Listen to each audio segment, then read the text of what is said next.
Hi guys, I recently visited Arunachalam temple in Tiruvannamalai in Tamil Nadu. Arunachalam అరుణ అంటే ఎర్రని, అచలం అంటే కొండలని అర్థం, ఎర్రని కొండలని అర్థం. తమిళంలో వచ్చేసి తిరువనమలై అంటారు. తిరు అంటే శ్రీ, అన్నములై అంటే పెద్ద కొండలు అని అంటారు. మేము పాండిచ్చేరి నుంచి అరుణాచలం నైట్ 12 o'clock రీచ్ అయ్యాము. అక్కడ స్నానం చేసి గిరి ప్రదక్షిణ మొదలుపెట్టాము. అరుణాచలం శివాజ్ఞ చేత నిర్మించబడిందంట. మేము వచ్చేసి గిరి ప్రదక్షిణం నైట్ అంటే 1 AM స్టార్ట్ చేసాము. 5 కంప్లీట్ అయిపోయింది. ఇది చాలా వరకు తార్ రోడ్డే ఉంటుంది. 14 kilometers. ఈ దారి మధ్యలో 8 లింగాలు ఉంటాయి. దారిలో వచ్చేసి ఇంద్రలింగం, అగ్నిలింగం, యమలింగం, నైరుతిలింగం, వరుణలింగం, వాయులింగం, కుబేరలింగం, ఈశాన్య లింగాలు ఉన్నాయి. ఈ లింగాలు దర్శించుకొని మేము టెంపుల్లోకి వెళ్ళాము. ఇక్కడ చాలా రష్ ఉంది టెంపుల్లో, అందుకని మేము నైట్ వెళ్ళాం కాబట్టి లింగాలని వీడియో తీయలేకపోయినాను. ఇక్కడ కోనేరు అయితే చాలా అద్భుతంగా నిర్మించారు.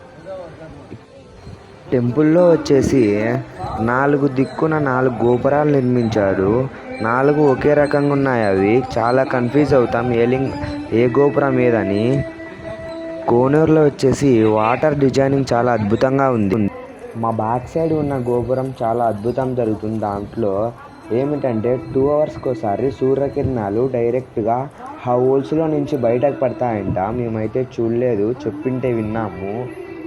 ఓం నమః శివాయ, ఓం నమః శివాయ ఆ నామం స్మరించుకుంటూ గిరి ప్రదక్షిణం చేస్తూ మనిషికి శివానుగ్రహం వల్ల ఆధ్యాత్మిక జీవనానికి స్వస్థత చేకూరుతుందని ఇక్కడ భక్తుల నమ్మకం. 24 hours గిరి ప్రదక్షిణం చేయవచ్చు. ఈ కోనేరు డిజైనింగ్ చాలా అద్భుతంగా ఉంది. కోనేరులో తాబేళ్ళు కూడా ఉన్నాయి.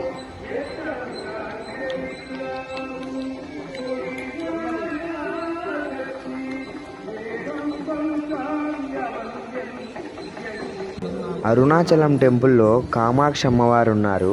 ఆ అమ్మవారిని కూడా దర్శించుకోండి. ఈ టెంపుల్ చరిత్ర అంతా ఇక్కడ గోడలపైన లిఖించారు తమిళంలో. తమిళ్ వచ్చే వాళ్ళైతే చదివి నీట్గా అర్థం చేసుకోండి. మొత్తం టెంపుల్ ఎలా ఏర్పడింది, ఎవరు నిర్మించారు, ఎలా నిర్మించారు అని మొత్తం డీటెయిల్స్ అన్నీ ఉన్నాయంట.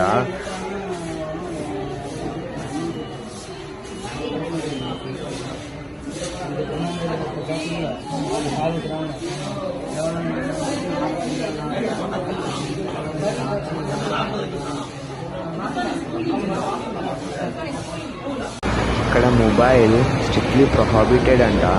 అయినా కొంచెం దాటుకొని వీడియో తీశాను.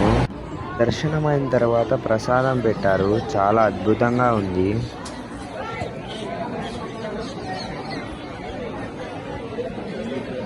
Bye bye Shivaya. Do subscribe for more vlogs.